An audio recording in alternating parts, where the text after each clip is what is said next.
খুব কষ্ট হচ্ছিল আর সেদিন মনে হয় যেন ঈদের আনন্দটা হাতে পেয়েছিলাম। হ্যালো গাইস, আসসালামু আলাইকুম। তামান্না ব্লগে আপনাদের সবাইকে স্বাগতম জানিয়ে আমি আমার আজকের নতুন আরেকটি ভিডিও শুরু করতে যাচ্ছি। আশা করি আমার প্রিয় বন্ধুরা যে যেখান থেকে ভিডিওটা দেখছেন সবাই অনেক ভালো আছেন, সুস্থ আছেন। আর আমার পক্ষ থেকে রইল আপনাদের জন্য অনেক অনেক দোয়া এবং ভালোবাসা। আলহামদুলিল্লাহ, আল্লাহ পাকের অশেষ মেহেরবানি, আপনাদের দোয়া এবং ভালোবাসা সব মিলিয়ে কিন্তু আমিও ভালো আছি। আজকের এই ভিডিওটার মাধ্যমে আমি আমার সংসার জীবনের টুকটাক কিছু কাজকর্ম আপনাদের সাথে শেয়ার করবো, আর সেই সাথে সাথে বলবো যে ইন্টারনেট ছাড়া দিনগুলা আমার কিভাবে কেটেছে। সত্যি বলতে খুব কষ্ট হয়েছে, তাই সম্পূর্ণ ভিডিওটি দেখুন, না টেনে। অবশ্যই আপনাদের ভালো লাগবে। বেশ কয়েকদিনই কিন্তু বাংলাদেশে নেটওয়ার্ক বন্ধ ছিল, মানে ইন্টারনেট বন্ধ ছিল।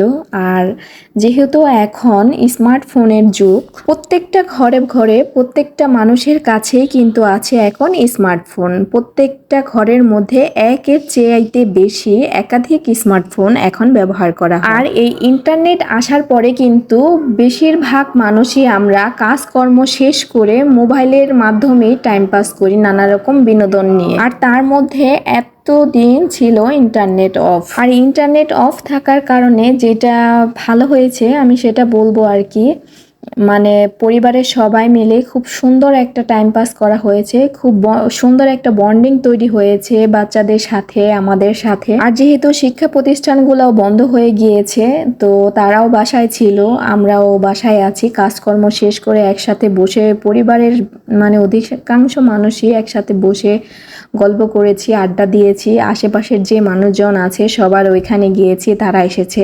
সবাই সবার সাথে বিকেল হলে কাজকর্ম শেষ করে কথাবার্তা বলেছি। আর অসুবিধাগুলির কথা আর কি বলবো, সব চাইতে বেশি প্রবলেম হয়েছে সেটা হচ্ছে যেহেতু আমরা প্রবাসীর ফ্যামিলি, আমাদের ফ্যামিলির অধিকাংশ পুরুষই দেশের বাহিরে থাকে, তারা রেমিটেন্স যোদ্ধা। তো তাদের সাথে তো এখন ইমো আসার পরে, ইন্টারনেট চালু হওয়ার পরে আর কি প্রত্যেক দিনে প্রত্যেক মুহূর্তে যোগাযোগ হচ্ছে। সেই জায়গায় এতদিন নেটওয়ার্ক বন্ধ ছিল, মানে সম্পূর্ণ যোগাযোগ বন্ধ ছিল। এই বিষয়টা ভীষণ প্যারা দিয়েছে। কোনো যোগাযোগ করতে পারছিলাম না। আসলে মোবাইল থেকে ওইখান থেকে কল দিচ্ছিল, তারপরও কথা বোঝা যাচ্ছিল না। রাত 2টা-3টার দিকে কল দিলে একটু বোঝা গিয়েছে, তারপরও মানে মোবাইল থেকে কল দেওয়ার পরেও সম্পূর্ণ কথা স্পষ্ট বোঝা যায়নি। মানে কি যে একটা সমস্যা ছিল। ওইখান থেকে তারা অনেক টেনশনে ছিল যে কি অবস্থা দেশের, একদিকে এইরকম অবস্থা, এরকম হালচাল, তার মধ্যে বাসায় কোনো যোগাযোগ করতে পারছে না, কি হচ্ছে না হচ্ছে, তারা তো প্রচুর টেনশনে ছিল। এই দিক দিয়ে আমরাও অনেক টেনশনে ছিলাম যে তারা কি করছে ওইখানে, শরীর সুস্থ আছে কি না, কাজকর্মে ঠিক মতো যেতে পেরেছে কিনা, নাকি অসুস্থ, মানে সব কিছু মিলিয়ে জিলিয়ে কিছু বলার ভাষা নেই। অনেকের সাথে এরকম যোগাযোগ করতে পারিনি, এই হচ্ছে কথা। আর দেশের যে অবস্থা, কি হচ্ছে না হচ্ছে, অনেক কিছুই আমরা সামাজিক যোগাযোগের মাধ্যমে দূর দূরান্ত থেকে বসে দেখতে পাচ্ছিলাম, সেটাও বন্ধ হয়ে গিয়েছিল। শুধু বারবার যখন বাসায় পত্রিকা দিয়ে যেত, পত্রিকাটা খুলে দেখতাম যে ইন্টারনেট সম্পর্কে কিছু লিখেছে কিনা, কবে ইন্টারনেট চালু হবে।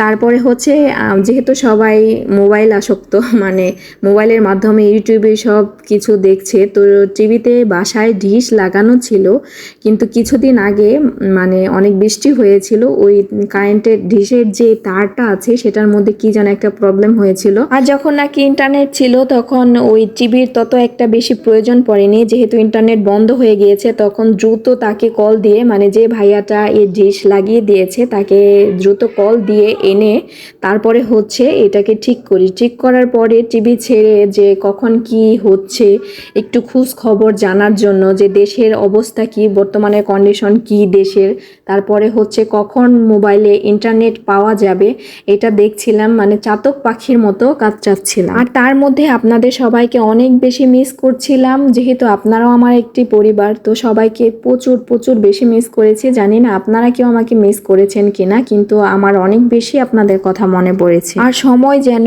কাটছিলই না। শেষমেশ এই যে দেখতে পাচ্ছেন অনেকগুলা পেপার কাটাকাটি করেছিলাম। এখন বলতে পারেন পেপার কাটাকাটি কেন করেছি বাচ্চাদের মতো, আসলে দর্জির কাজটাও শিখতে চেয়েছি। যেহেতু কাজকর্ম সব শেষ করে বিকালবেলা বেশিরভাগ সময়ে অবসরই ছিলাম, তো বাসার পাশেই একজন আপা আছে, সে নাকি দর্জির কাজ করে, তো তার কাছে গিয়েছিলাম যে অবসর সময়টাকে কাজে লাগাতে।